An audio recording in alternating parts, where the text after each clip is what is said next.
Beautiful, beautiful, beautiful day. It's hot, it's not too sunny, so perfect. The sun is trying to come out as we speak.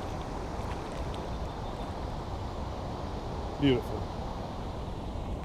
Beautiful vibe. So religion. Religion was about relinking with God. Now it is just linking with unfractal structures of their own making, which have nothing to do with God divine. Even the sanctify of these unfractally built and maintained structure is always being compromised. A really insincere state of affairs. There is no such thing as yoga. Breaking news, there is no such thing as yoga. This term yoga has now become synonymous with contorting of the body into various shapes. But the truth is that there is no such word. Oh, the sun is hot now. Look, it's just barely coming out. It's not full force. I think it's going to clear out maybe. The real word in Sanskrit is yoga. Just like Shiva is actually Shiv. Krishna is actually Krishna. Veda is actually Ved, and so forth. Yog is simply means union. Union with the divine, to be precise. Union with the divine, to be precise.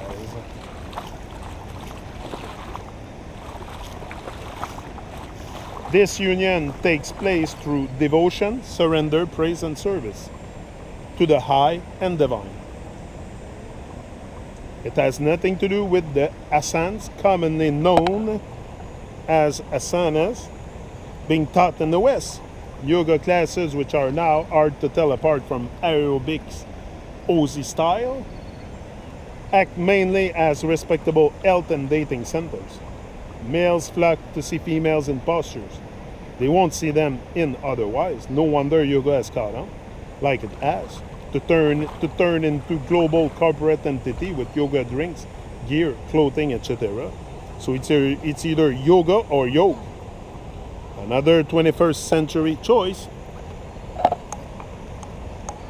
Next. Something's bugging me in my back. Bibit or something. How to tell between fake and real gurus. Fake and real gurus. Many in this world are duped by charlatans. Oh yeah. Because they don't seem to be aware of the distinguishing marked straight signs of the higher, more divine. Society has only one definition for holy: no sex or sexuality, beauty. All any ugly charlatan has to do is to put on celibate image to get adoration. However, in this age of cameras, they often get caught. Everyone gets disappointed and start losing all faith in holiness divine.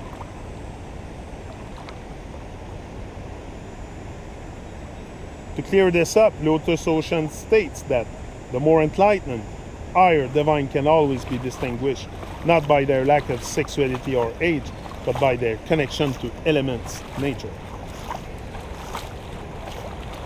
For example, if a musician plays for rain and rain happens, that musician is more evolved soul and thus closer to divine. Nature not only follows the will of divinity, but plays with it. In this 3D world, the higher divine is easy to spot through their superior, more graceful sound and light, voice, music, image, movement.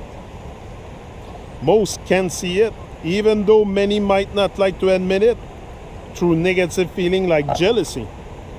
Also, the enlightened will always speak clear, precise truth. Clear, precise truth. Without any fear of the repercussions, unlike charlatans who speak to please, who say mumbo jumbo which doesn't make any sense and spins people around in circles. The truth is that these fake gurus don't know the truth. They don't even know about the truth of this world, let alone other worlds. The enlightened don't wear fake smiles, like the fake gurus of today, who resemble newsreaders in putting on cringy fake smiles. The happiness of the higher divine is real, and comes from real knowing of their own divinity and the ability to navigate their soul after death. And while here they live fractal lives, everything falls into place perfectly in whatever they do. Everything will fall perfectly into place in everything you do. Just be of service. I'm telling you, I'm experiencing that stuff as we speak. Sometimes I'm blown away by the stuff that happened in my life, how everything falls into place without effort, and just by being myself, being of service, speaking truth and stating facts. Everything become very much more, much easier, more smooth, more comfortable. Yeah, it's just a better feeling overall.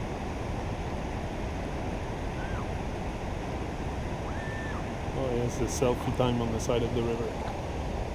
That's important. Selfie time on the side of the river. And then they teach that to their children, you see? That's what people do. They teach their madness to their children. Literally. Teaching madness to your own children.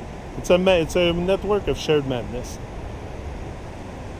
Network of shared madness. You know, because you adore, that's what happened with selfies and stuff like that. You become so self-absorbed that you forget about God and divine and higher and divine. And all you care is your devices, and you love devices, and you want to praise yourself more than you praise divine, higher and divine. So that's why we do things like that, just to praise ourselves. And Kim, what do you think about that? That selfie thing? I'm trying to make sense of it. You know what I think it creates inside of us?